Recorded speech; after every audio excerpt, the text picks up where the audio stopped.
नमस्कार दोस्तों, आज हम पढ़ेंगे इतिहास लूसेंट का। लूसेंट में बहुत सारे इम्पोर्टेंट फैक्ट हैं। अगर इस फैक्ट को आप जान लोगे तो यूपीएससी की प्री में काम आ जाएगा। वैसे तो बहुत से आप रामचंद्र शर्मा पढ़ लो, सतीश चंद्रा पढ़ लो, या तो फिर स्पेक्ट्रम पढ़ लो। पढ़ना तो सभी है, लेकिन इसमें क्या है, फैक्ट नॉलेज है। फैक्ट नॉलेज के बेस पे आप जल्दी से गेस वर्क कर सकते हो यूपीएससी प्रीलिम्स। अगर प्रीलिम्स में और मेंस में भी इवन इसका भी यूज होगा, लेकिन आप इसको जानते हो तो बहुत कुछ क्वेश्चनों में आप एलिमिनेशन कर सकते हो।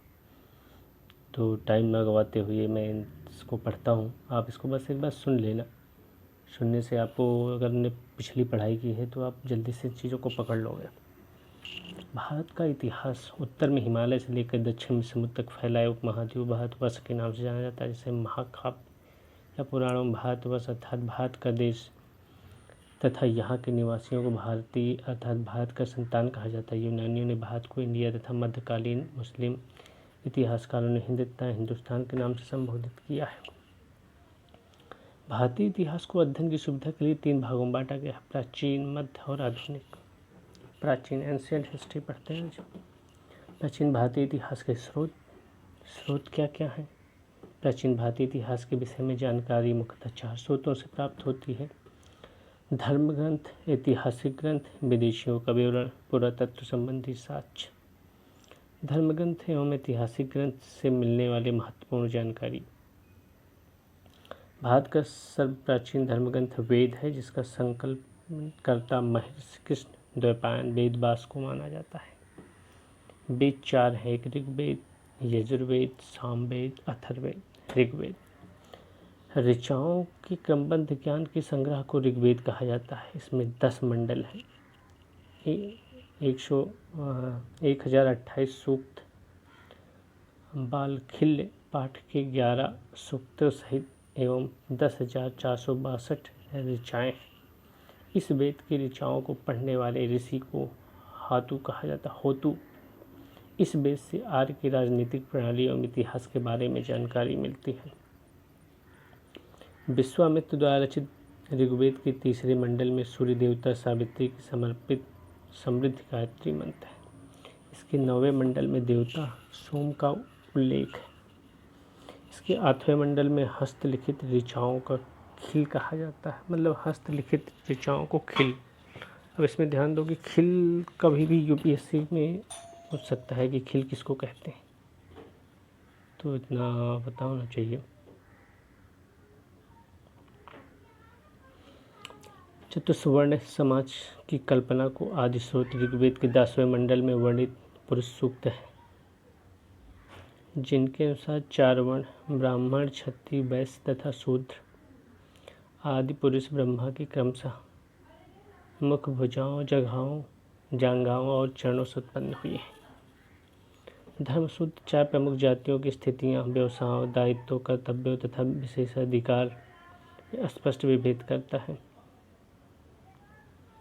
वामनावतार के 3 पगों के अध्ययन का प्राचीनतम स्रोत ऋग्वेद है। ऋग्वेद में इन्हीं के लिए 250 तथा अग्नि के लिए 200 ऋचाओं की रचना की गई है। प्राचीन इतिहास के साधन के रूप में वैदिक साहित्य ऋग्वेद के बाद शतपथ ब्राह्मण का स्थान है। प्राचीन इतिहास के साधन के रूप में वैदिक साहित्य में ऋग्वेद के बाद शतपथ ब्राह्मण का स्थान है। यजुर्वेद सस्वर पाठ के लिए मंत्रों तथा बलि के समय अनुपालन के नियमों का संकलन यजुर्वेद कहलाता है। इनके पाठकर्ता को अध्यर्धु कहते हैं। यह एक ऐसा वेद है जो गद्य और पद्य दोनों में लिखा गया है। ध्यान देना, यजुर्वेद एक ऐसा वेद है जो गद्य और पद्य दोनों में है। सामवेद यह गाई जा सकने वाली ऋचाओं का संकलन, इसके पाठकर्ता को उद्दातु कहते हैं। इसे भारतीय संगीत का जनक कहा जाता है। अथर्ववेद अथर्व ऋषि द्वारा रचित इस वेद में रोग निवारण मंत्र, जादू टोना, साप, वशीकरण, आशीर्वाद, स्तुति, प्रायश्चित, औषधि। देखो आजकल साइंस एंड टेक्नोलॉजी में क्वेश्चन आता रहता है बेसिकली इस मेडिसिन के रिलेटेड, तो कभी पूछ सकता है कि औषधि के बारे में किस वेदों में ऐसा मेंशन है, तो आप अथर्ववेद को कोट कर सकते हो, वहाँ आंसर में रहेगा। विवाह, प्रेम, राजकर्म, मातृभूमि आदि विविध विषयों के संबंध, मंत्र तथा सामान्य मनुष्यों के विचारों, विश्वासों, अंधविश्वासों इत्यादि का वर्णन है।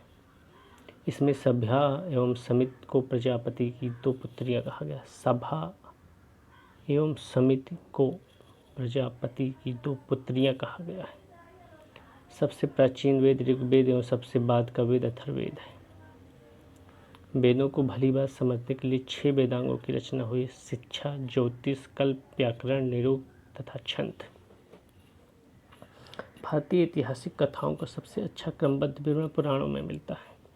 इसके रचयिता लोमहर्ष अथवा इसके पुत्र उग्रश्रवा माने जाते हैं। इनकी संख्या 18 है, जिनमें केवल 5 मत्स्य, वायु, विष्णु, ब्राह्मण, भागवत में ही राजाओं का वंशावली पाया गया है। पुराण संबंधित वंश।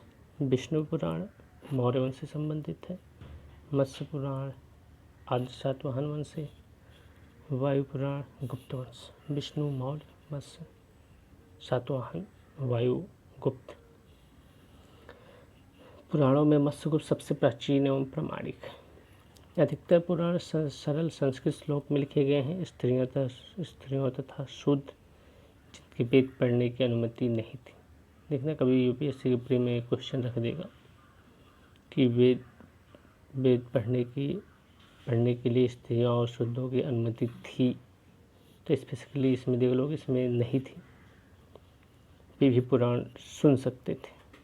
पुराणों का पाठ पुजारी मंदिरों में किया जाता था।